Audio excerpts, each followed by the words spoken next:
All right, today we're going to talk about buying Bitcoin and the best way to do it. Do we dollar cost average? Do we buy the dips? Do we do a hybrid? On the road right now in Bonaire, but we're going to dive right in and take a look at what we got. So, there's a couple ways people typically will buy Bitcoin. One of them is dollar cost averaging, which is really what you do is you identify an amount of money that you're willing to invest over a period of time and then equally invest that amount, right?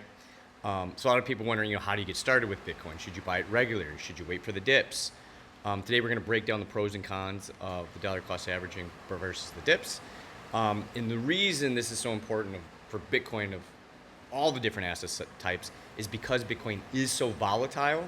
That should absolutely play a role in your decision making of how you're going to invest, right? So what we're going to learn today is pretty much a better understanding of dollar cost averaging, buying dips, and that hybrid approach, right? So let's give an example for dollar cost averaging. Let's use very even numbers to work with because that's probably the simplest. Let's say you've got $12,000 to spend, and you said I want to invest this over the span of a year, so 12 months. So one way you can look at that is that comes down to 12,000 divided by 12 months is $1,000 a month. Now you have the choice of do you invest that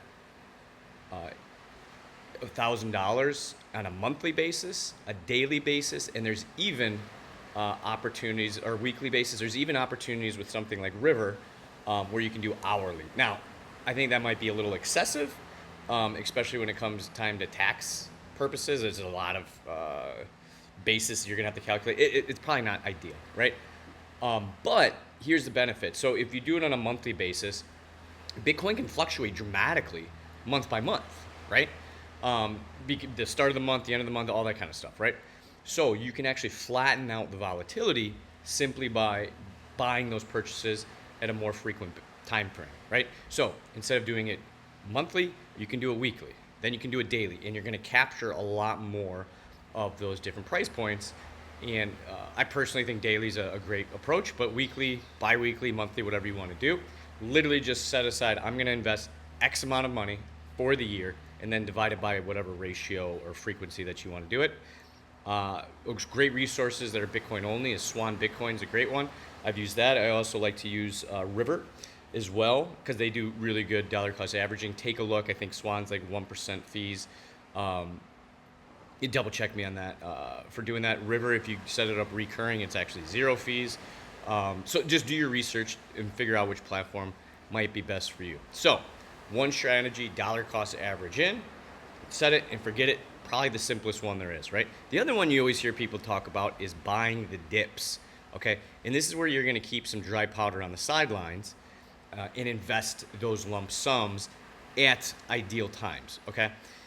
So the benefit of doing that is that you can get, when you do this, you can actually buy Bitcoin at better, lower prices. However, you have to be much more consistent on monitoring the market, seeing what's going on, and then identifying the best points to buy. So you do have to time this in some capacity, right?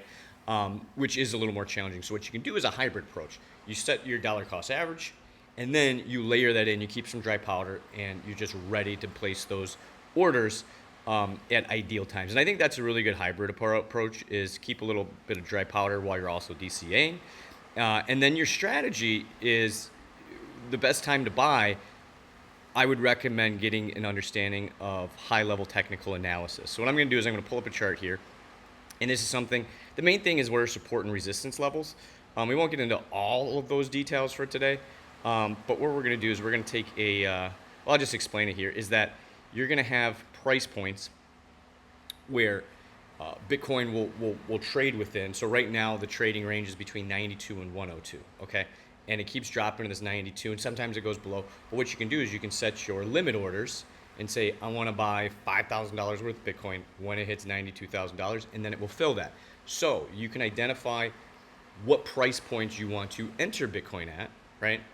And then you can set your limit orders. So you don't have to sit there and be in front of your computer and monitoring the trading. It's literally right there. Once that dollar amount hits your limit order, it fills it, right? So I think ultimately dollar cost averaging is a fantastic way to go. go ahead and leverage Swan Bitcoin and River. I think those are great. Strike also does it as well. Okay, Bitcoin only platforms. Then you have your lump sum investments. So when the Bitcoin price drops, you're ready. You got the dry powder. I like to. Some people like to just be ready and click the button, but you could be out doing stuff, right? You might not be in front of your computer. So go ahead and set those limit orders. And let's say you got $100,000 or $10,000. What you can decide to do is, let's say you're going to say, I'm going to invest 25% of this money in chunks of 25%. So let's just say it's $2,500 a pop or $25,000 a pop, whatever it is.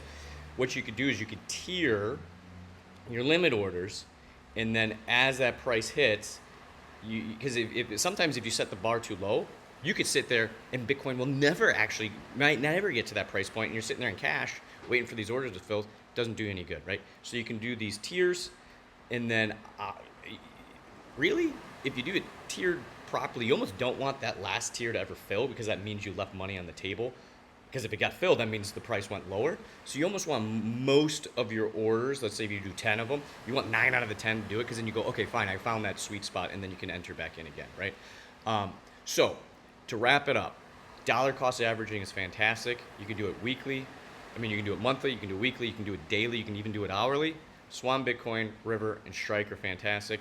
And then I recommend checking out TradingView, because that's a really good resource to go ahead and get an understanding of what some of those support levels look like. Set your limit order, good to go. So keep on stacking those sats. Like and subscribe below, and go out there and have some fun. And Bitcoin is going to be volatile and a crazy ride, so go ahead and smooth that out with a little dollar cost averaging and have some dry powder to buy those dips.